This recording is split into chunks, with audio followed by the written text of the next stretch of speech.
Linden, a rising phoenix. Noikadak, Wisma, Watuka, Silver Tongue. Unusual sounding names of communities and streets in Linden, a town of equally unusual and colorful history. Those names also reflect the Dutch and German influences that contributed significantly to the early economic ventures of the community through bauxite and logging. This week on Guyana 411, we take a look at the community that we love to call the mining town, a township which for years has fascinated us with its rich historical background and tremendous opportunities for business growth and investment. This is Guyana 411. I'm Paul McAdam. Stay tuned.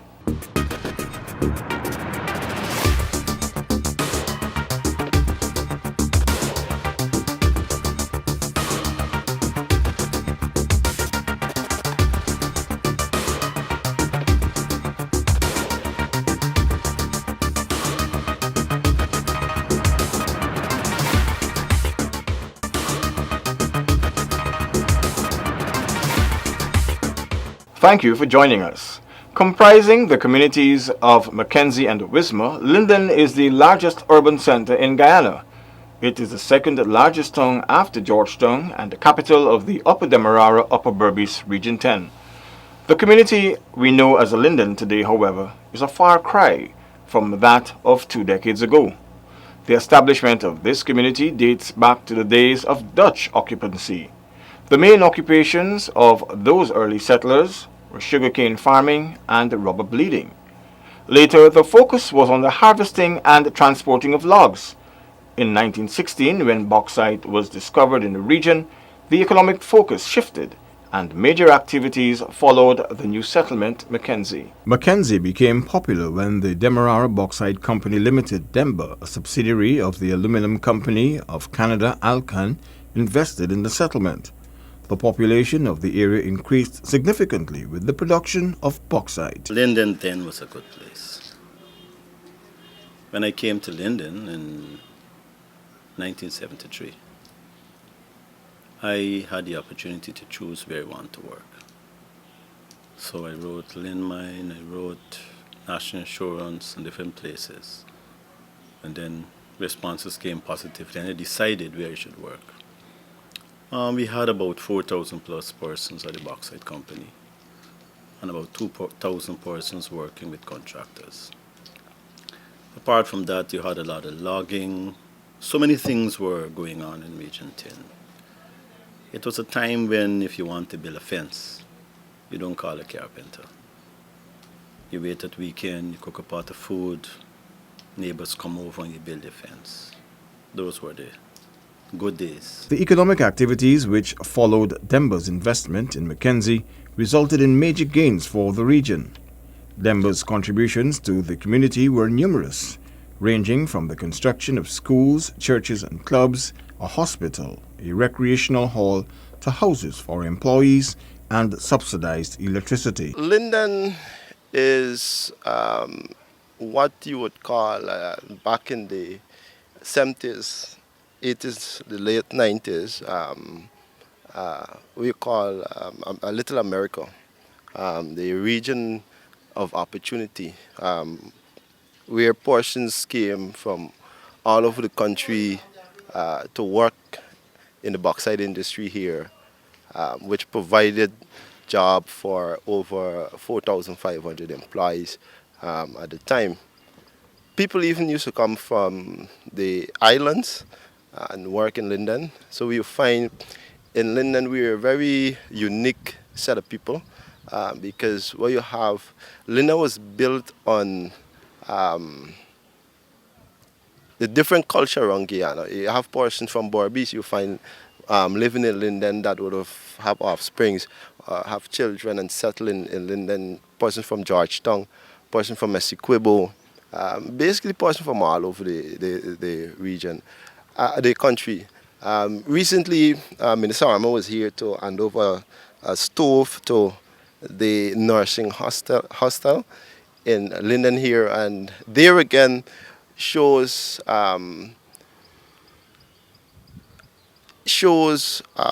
that Linden has the capability of accommodating anybody, because in the hostel they have 24 nurses, where 24 of them came from 8 of the regions here in Guyana. The Linden-Soestdijk Highway was officially opened in 1968.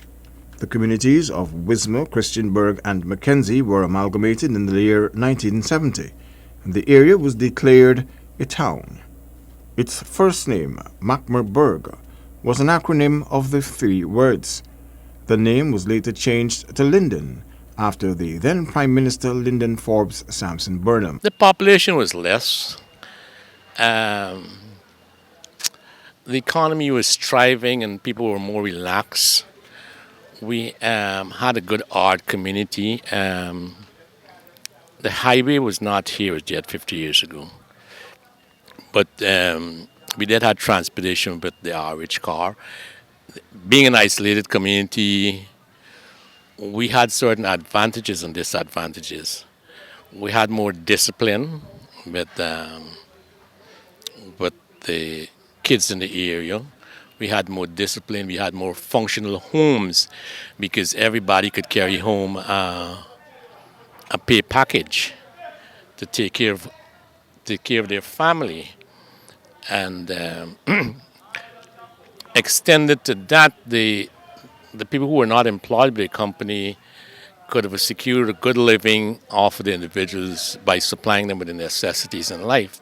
So the community was more thriving and successful in many ways than we have today, because unemployment in the area, which can change very quick if certain measures are taken.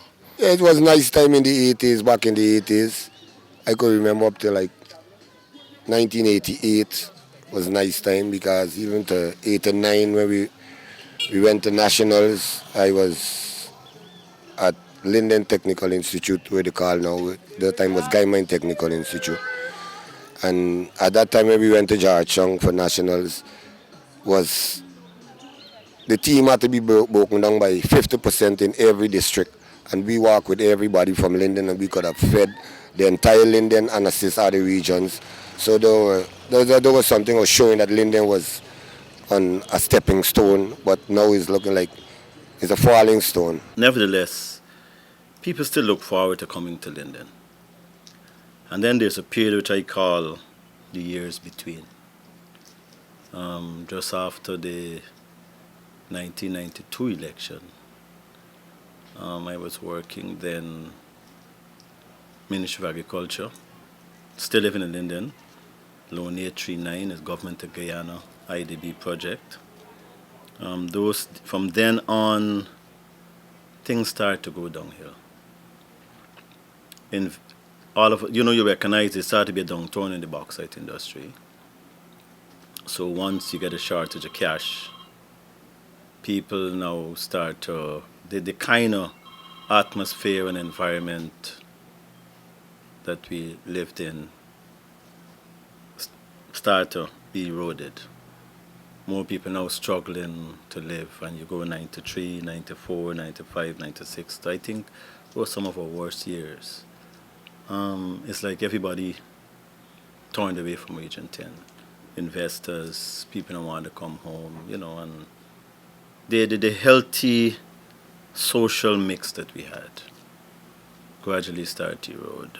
Economically, that was some of the worst periods for us. Real tough, high unemployment. Even most of the contractors working here came from outside of Linden. And they work with everything, the rice, the sugar, the food, everything. So even coming in the community to build a road and spending 3 weeks to 6 weeks, they weren't buying anything here. That was a very, very, very tough period. During its heyday, Mackenzie prospered as never before. No one would have imagined the tumultuous times that lay ahead. The first catastrophe to mar the hitherto peaceful community was the 1964 disturbance at Wismer, where mayhem broke loose on May 24 as rioting, looting, rape, murder, and arson reduced the area to a war zone. Demba was finally nationalized following repeated calls after the country gained independence in 1966.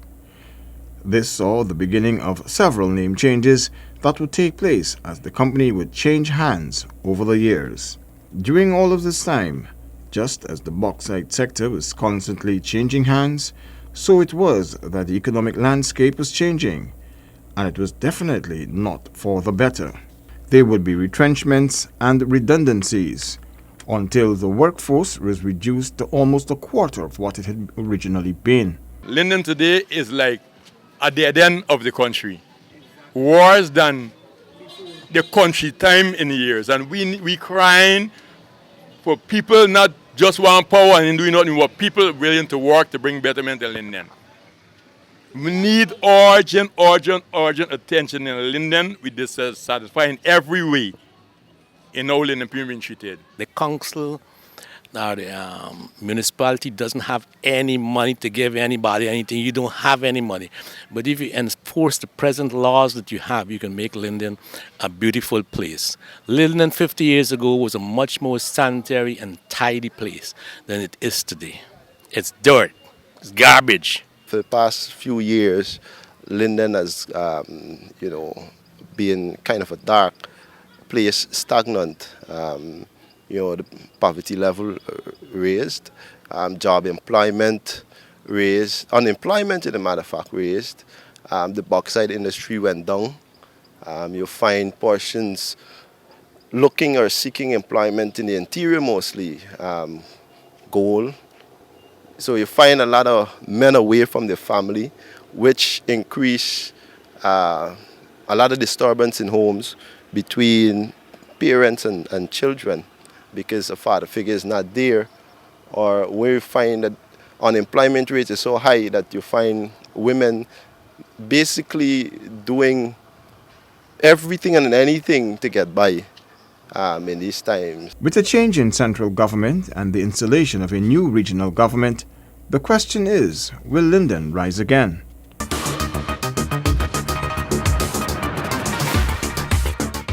The new young enthusiastic mayor and councillors of the mining town of Linden are hopeful that the once booming bauxite community will rise again.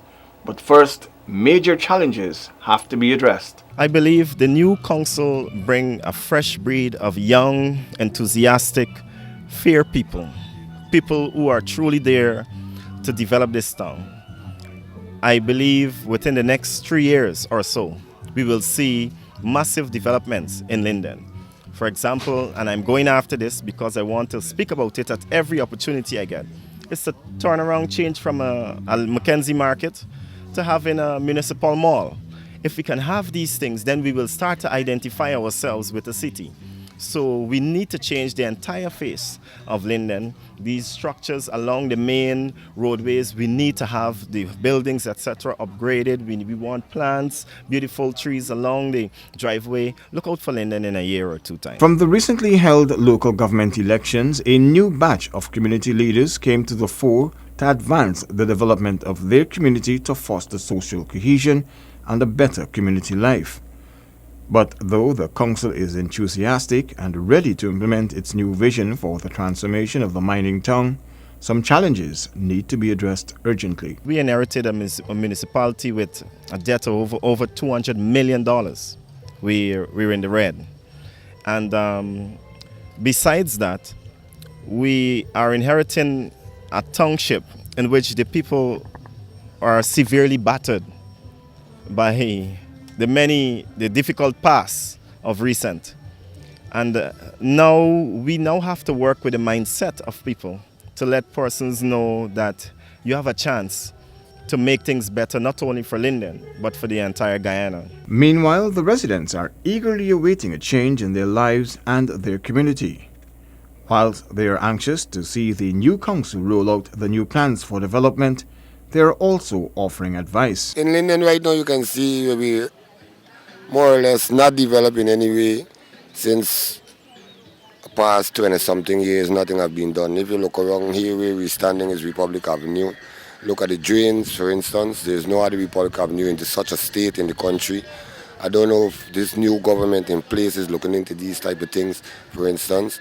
Also, look at the minibus park right here present. We used to be busy all day long. It look like a ghost town. No one is traveling because funds are not there, unemployment, and much more to mention. We didn't had a mayor in this country for a very long time, so I can't really say what's gonna happen. My brain's gone far away. So getting a mayor now, I guess things looking good. Even though it little sticky, it little slow, things looking good. We in Linden neighboring appealing for the transferring of Madia Letten Park to Linden. We see that they're bringing urgent development to Linden in every aspect. Business in all different forms. Okay, it's going to get growth of population and everything, but it was promised us in the previous government. Why can't we get it now? And how soon could we get it? Lindeners are convinced that they have been neglected and marginalized over the years. They are, however, optimistic that the new council will change things. We need our TV station back. More than one TV station. We only getting 13 and 8. We need to see what is going on in our country. And Linden need more development. Well, we're looking forward to see that what this new council will do for us in Linden. We're just waiting on such time. We need development in Linden. We need Linden to be what Linden uses to be. Right now, is everybody crying. Some working and some is not working. So we are appealing to who is in charge to do whatever they have to do. Moving forward, the officials and residents must strive to correct the view of instability and tension that the community has, a perception which has had a damning effect not only on human development in Linden, but also on the economic stability and growth of the town.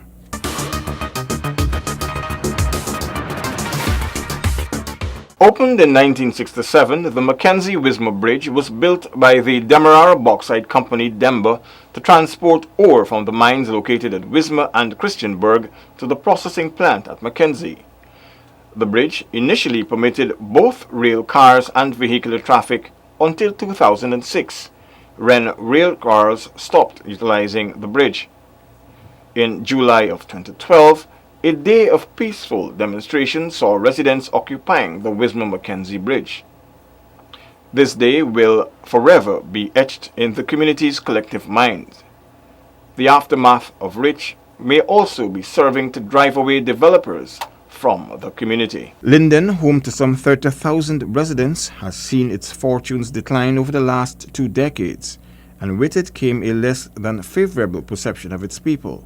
The decline in the world's bauxite prices and the subsequent fallout negatively affected the lives of Linden's residents. As many as 6 in 10 gainfully employed persons were laid off from the bauxite mining operations. For many, like businessman Norwell Fredericks, income now needed to be earned through entrepreneurship. Fredericks, like many others, rose to the challenge facing them. As you say, necessity is the mother of invention. Persons had to fend for their own, so it started off with a little hustle, and that hustle would have grown into business, right? But Linden has seen quite a bit of neglect over the years. Despite numerous promises of concessions to boost the surviving and new businesses established across the mining community, many of these concessions never materialized. The businessman was forced to be innovative in his quest for success, like many others. In my case, a few years I went to go invest because I brought a pioneering industry to Linden, the first ever digital lab. And Go Invest simply refused to deal with me. When I went in, they said, "Oh, we sent a letter on the way. You should wait for the letter to reach. We can't talk to you." When I got the letter, it said, "Oh, you don't qualify." And according to what was said in those business initiative concessions, I would have qualified under at least 3 areas. But that hasn't stopped me as an individual. If you visit Linden, you will be pleasantly surprised to find it is a multicultural community where interracial marriages are common and where all of Guyana's 6 races dwell in harmony. I had a Chinese friend who had an Indian wife, and I invited him to Linden. He said he's not afraid to come, but he's afraid for his wife because he hears that Linden is racially motivated and all of these things. This isn't so. We have East Indians and Chinese business persons who have interacted so well within this society that we usually tell them, no, they're black, right? Because of how they've adopted. Everybody is friend, like one family in Linden. And that is what gives us the power to start initiatives the way we start Mashramani, the football, the Tongue Day, Turn to Tongue Week, and those things. The main problem is the lack of support from the authorities for businesses, which would result in Linden becoming self-sustaining. He noted that despite the community being a gateway to the interior, it is often bypassed. The miners pass here and go to Georgetown because we don't have an office of the Gold Board, GGMC, and those office decentralized here in Linden. So we are not a gateway community. I see it as a bypass community, right? Some people might even say it's an I-pass community. If you look around Linden, you would find not a single evidence of Brazilian activity, but the Brazilian passes Linden to get to Georgetown. Why is that happening? Because the story is still peddled in Georgetown that Linden is so volatile. Given the attitude of the then government, the businessman noted that when residents vented their feelings, the country took notice. On the 18th of July, the residents of Linden gathered at the Mackenzie-Wismar Bridge to register their protest against further economic hardship with a hike in electricity costs on an already marginalized community. The situation turned deadly when police and Lindeners who were protesting clashed. 4 persons were shot and killed and several others injured. What that should tell you is that Linden could be the engine of growth in this country. That if you want something to really start on a positive light, you can start it in Linden, right? Many of the smaller Caribbean islands have ventured into the free zone systems, right? I think Linden is ripe for that because the unemployment, you bring businesses here to Linden that would assemble products for the CARICOM market. Businesses in Brazil have been asking for that for the past almost 20 years. And just imagine where the Brazilians want to do the road, want to build the wharf just because it's a shorter distance to get things into the state of Roraima. And we've had a government in the past that kept saying, no, Linden is a volatile place, it's not the place to invest. I hope this new administration looks at Linden in a different light. For the regional chairman, Linden is well placed and ready to attract investors, many of whom have indicated their interest in bringing business to the community. The upcoming 50th Independence Anniversary celebrations, along with their annual Tongue Week activities, will see the tongue aptly placed to highlight its possibilities to visitors. We're online, we're talking to businesses, and people are telling other persons. I will tell you that we don't have space in Linden for the amount of persons, let's say space, I mean with hotels and guest houses, who want to come to Region 10 for the 50th anniversary, who haven't come home for the past X amount of years. They would have seen that we are a bit safer.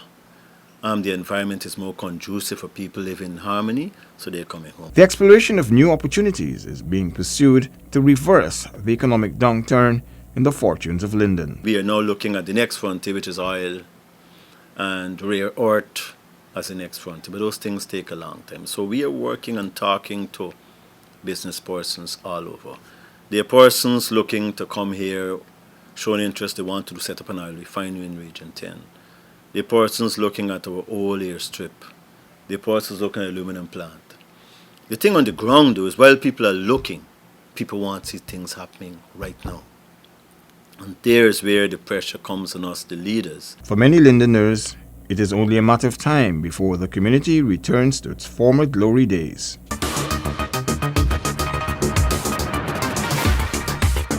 For them, the future of the tongue may now lie in a new action plan which addresses the community issues and takes advantage of opportunities. Covering not just Linden but the entire Region 10, the action plan presents the region's key challenges and its new strategic direction as spelled out by the stakeholders in the region, the organizations, the agencies, banks, and residents across Region 10. We had consultants from Georgetown. local consultant, other agencies, town council, Linden Chamber, came in and we sat and talked for over 6 weeks, can't remember the time, and came up with a plan of action for regional development, which the acronym is PARD. The PARD is divided up, it's a 5-year plan divided up into years, year 1, year 2, year 3, yeah. So in 2016, there are benchmarks that we have set for 2016. But the bottom line is employment. So whatever area that we are pointing to, we need to reduce the unemployment figures that we are getting in Region 10 from last year after the election, 41%. Addressing the challenges in the region, the plan articulates one clear strategic direction: transforming the region. It proposes several initiatives to best position the region for this transformation.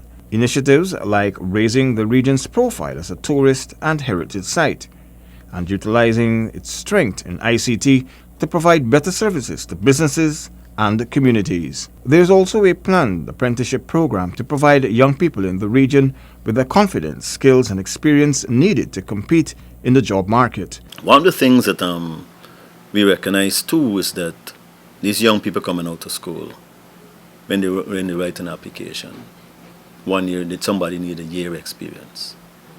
So how do you cross that threshold out of school?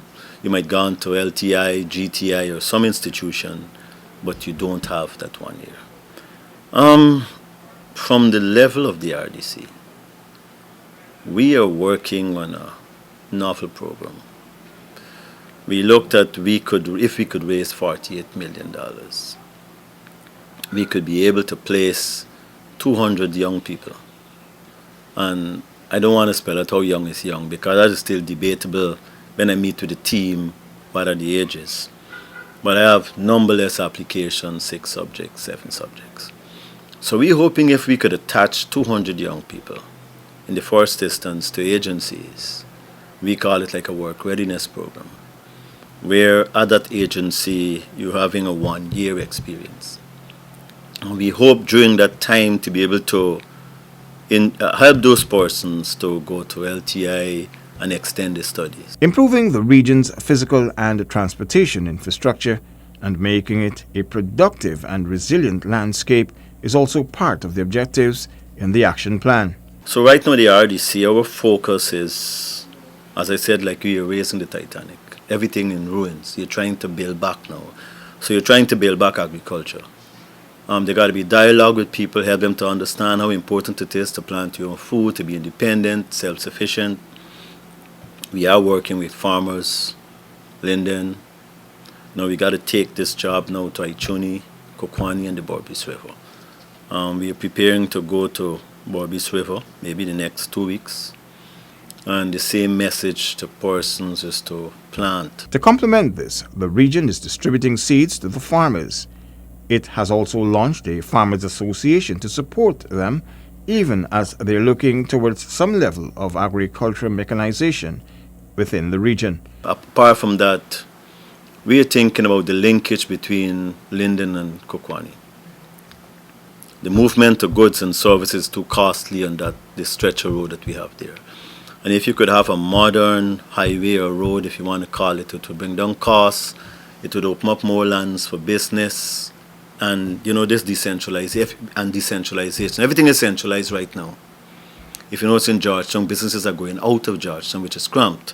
So if you could do Linden, Aichuni, Kokwani Road, Linden to Lethem Road, all the corridors along the road, people would want to go do different things, manufacturing, etc., etc. So public infrastructure, putting those things back in place. The Region 10's action plan's estimated implementation cost is $22.62 billion Guyana dollars, which would require additional skilled staff, institutional strengthening, and all hands on deck. If successfully implemented, it will enhance the welfare of the population, increase diversification of the regional economy, enhance environmental sustainability, and improve regional planning and administration. Simply put, this plan can position Linden and Region 10 as the new frontier of development.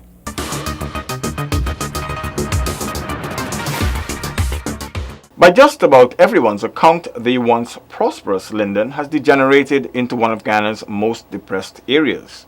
For the first time, however, there seem to be all the right ingredients to transform the depressed mining community into a major economic zone, a rise from the ashes. Indeed, as Linden moves forward with all hands on deck, this government has promised to give the community its rightful place in the country, and the newly elected enthused regional officials are ready and willing to work for its development. The community boasts of several tertiary institutions, including the Linden Technical Institute and the Charles Rose Nursery School, which are currently training young Lindeners to become entrepreneurs. Linden is no shorting of human resource nor natural resource, but it's the system which was set before that was severely hampering development in this town. And we need to change all of this. We need to change the way people see Linden. I believe Linden cannot just, I wouldn't say return to what it used to be, but I believe Linden can be better than what it has ever been. For a number of years and still now, there have been some confusion, political fighting within the region. And I'm hoping to see all the stakeholders working together in unity. I know this government would have campaigned on a platform of unity and cohesiveness. And I'm looking forward to see all stakeholders from the municipality and the RDC working along with all the other stakeholders to make sure we see some development within the region in the next 3 to 5 years. Linden is indeed a beautiful township. There are some areas that are in dire need of overhauling. Now, with the socio-economic activities on the way and all of the stakeholders on board, working together to eventually lead the transformation of the community beyond 2020, there is no doubt that Linden will rise from the ashes.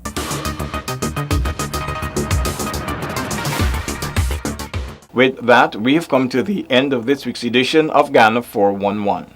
Gina would like to thank all the regional officials and residents who spoke with us when we took our cameras to their community. We wish you every success for your Tongue Week. This and all other Gina programs can be viewed on our YouTube channel. You can also get updates from Gina's Facebook page. We do hope that you find our program informative. I thank you for watching and do have a safe week ahead. Goodbye now.